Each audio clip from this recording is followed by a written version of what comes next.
අද කසුන්සර්ගේ ඇකඩමි එකේ last day එක. මුලින්ම කියපු දවස මතක් කර කර මම මේ යන්නේ මගේ සර්ටිෆිකේට් එක අරන් එන්න. මේ ඉන්නේ මගේ යාළුවෝ. හැමදාම වගේ ඒගොල්ලෝ කලින්ම ඇවිල්ලා. ගොඩක් දවසකින් ඉන්නේ මම යාළුව දකින්නේ. මේ තියෙන ඔවිඩෝ ස්ටුඩියෝ එක. ඔයාලා දන්නවනේ. අද නම් වීඩියෝස් ගොඩක් ගන්නවා කියලා හිතාගෙන තමයි මම ආවේ. ඔන්න අපි යනකොටම අලුත් බැච් එකට සර් ක්ලාස් එක පටන් අරගෙන.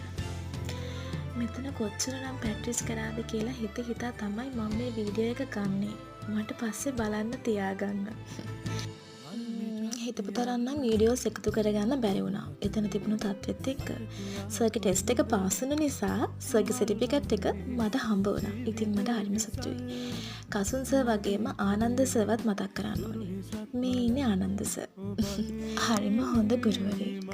ඉතින් එදා දවස මෙන්න මේ විදිහට තමයි ගෙවුනේ.